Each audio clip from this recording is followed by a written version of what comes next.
This segment of Panther Sports Talk is brought to you by CFU, the power of service. Welcome back to Panther Sports Talk. If you have never been down to St. Louis for the Missouri Valley Conference Men's Basketball Championships, I would highly recommend you put that on your bucket list sometime in the near future. Arch Madness is a wildly fun and entertaining weekend for basketball fans of any age. Panther Sports Talk's Brad Wells has this report from 2015 Arch Madness. Panther fans large and small found plenty to do in St. Louis for the 25th anniversary of Arch Madness. Pep rallies before each game at UNI's team hotel got the fans fired up and let the team know that there will be plenty of purple in the stands when the game tips off. UNI's opening game Friday evening kept the good feelings rolling. In the opening half, seniors Nate Buss and Marvin Singleton delivered nearly half of UNI's offense. Buss would get to the rim to give UNI the lead they would never give up. Singleton also slammed one home in transition that brought the crowd to their feet. There was even more electricity in the second half. Buss would grab the rim again on his way to a game-high and season-high 23 points. Seth Tuttle broke free and took it to the Braves as he tallied his 21st double-double of his career.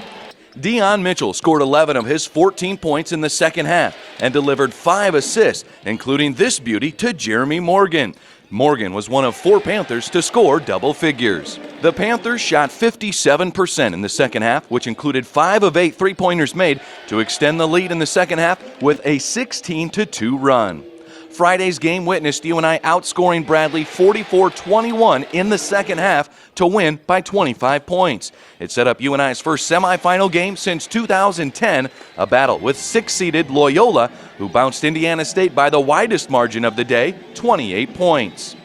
Another fan attraction in St. Louis is the MVC Fan Hangout inside Ballpark Village next to Busch Stadium.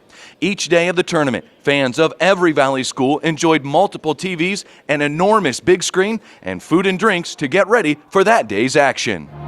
After 8th-ranked and top-seeded Wichita State fell to Illinois State in the semifinal game, it took away the highly anticipated top 15 matchup between Wichita State and UNI in the championship game.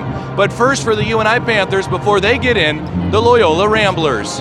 3 different Panthers scored in the opening minutes of the second semifinal game. Seniors Tuttle, Singleton, and Buss all scored to open up an early 10-2 lead.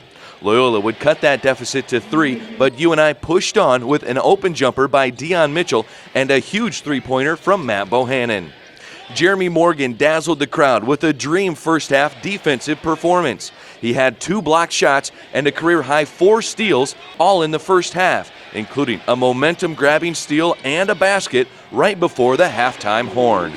UNI's balanced attack rolled into the second half as well. Freshman Wyatt Lohaus completed the old-fashioned three-point play as part of his 7 points. And Nate Buss scored 9 points in the game and pushed the lead to 17 points, UNI's largest in the game. 7 different Panthers scored 5 or more points as UNI maintained their double-digit lead the final 15 minutes of the game. The second half, they were able to move the lead for us, and that period in the game I thought was really key. And we had 4 of our guys in off of our bench, and they extended that lead for us, and it really felt like that was a key to this game. In the end, the 11th-ranked UNI Panthers gave their fans exactly what they wanted: 3 games in 3 days and an opportunity to win a Missouri Valley Conference tournament title. You know, we're playing for the championship, and so we're gonna prepare the way we always do. We'll get up tomorrow and do what we always do. We'll come over here and we'll play the best we can. In St. Louis, reporting for Panther Sports Talk, I'm Brad Wells.